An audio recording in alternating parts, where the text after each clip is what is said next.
The Stanford Experiment, examined through a Christian perspective by Cecilia Boytes.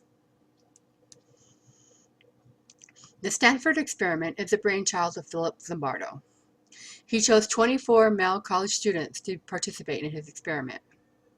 The purpose was to test the power of the environment to see if it could change and/or transform otherwise normal people. Originally, it was scheduled to last for 14 days. But because of the effect it was having on students, it was stopped after 6.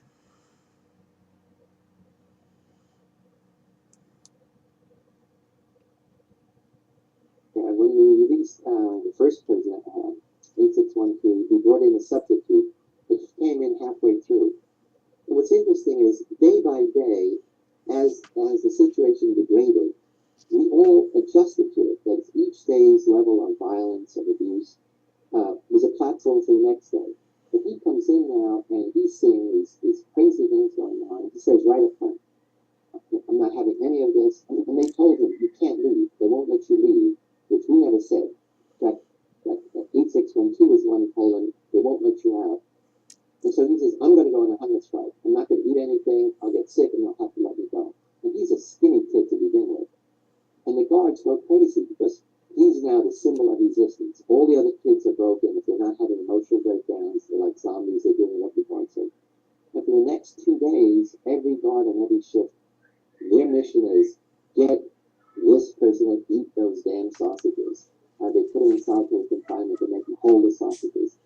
And to his credit, he resists. So he should have been the hero. He should have been the hero for the other prisoners. Instead, he becomes a troublemaker. The guards set the other prisoners against him and say, he doesn't eat the sausages, you don't get your visiting hours. If he doesn't eat the sausages, you guys don't get your blankets. If he doesn't eat the sausages, we're going to put your blankets in nettles and spurs, and we're going to spend hours doing that. So we start jumping all over him. Eat the damn sausages. You're ruining our life.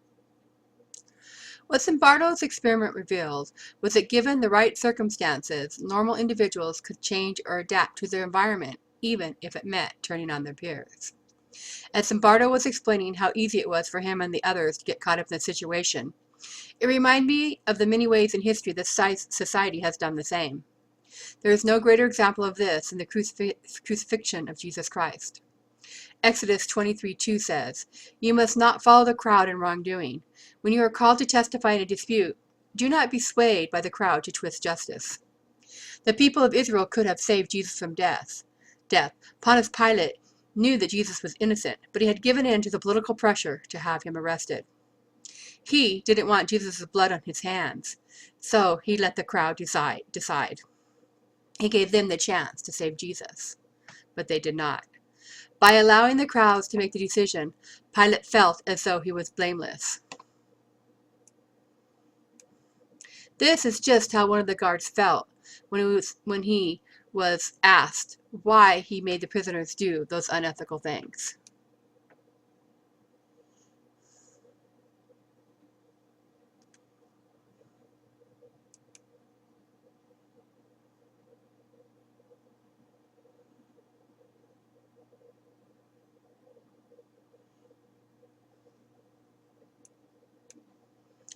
While the prisoners and guards were allowed to interact any way they wanted, the interactions were usually hostile or dehumanizing.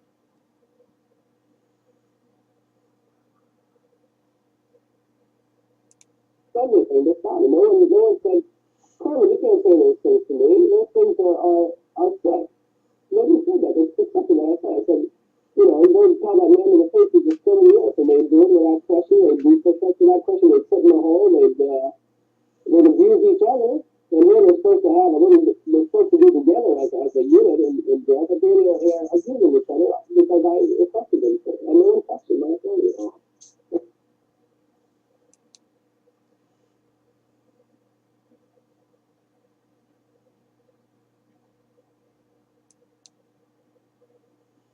The consequences of the Stanford experiment were that student prisoners became submissive and lost all will to fight within a few short days. The student prisoners started displaying erratic emotions that included crying and having anxiety attacks. They became so bad that a few needed to be released. and eventually it halted the experiment.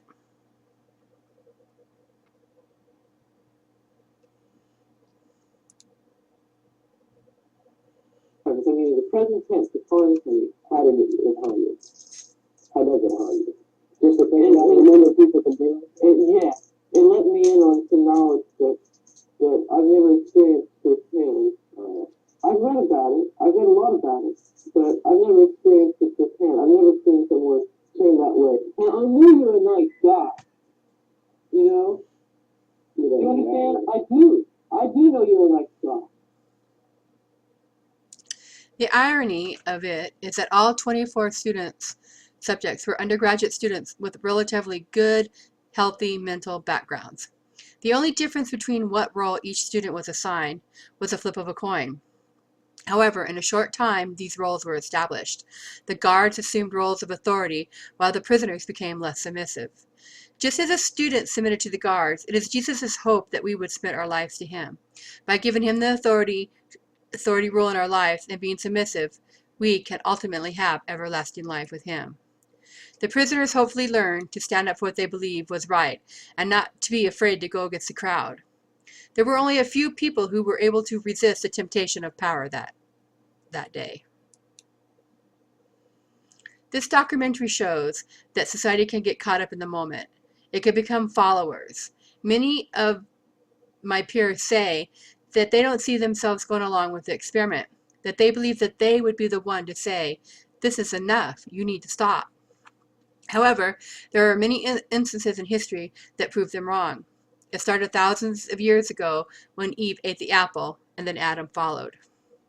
Harsh treatment and extreme conditions can affect society and make them do things that they would never normally do. Many find vices to help them cope and to make it through the hard times. This was demonstrated in the movie by the other prisoners when they turned on prisoner 416. They would rather see him suffer so they can have the comfort of some blankets.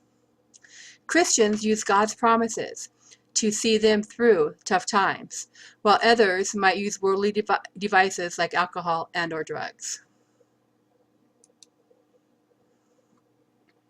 We're excited.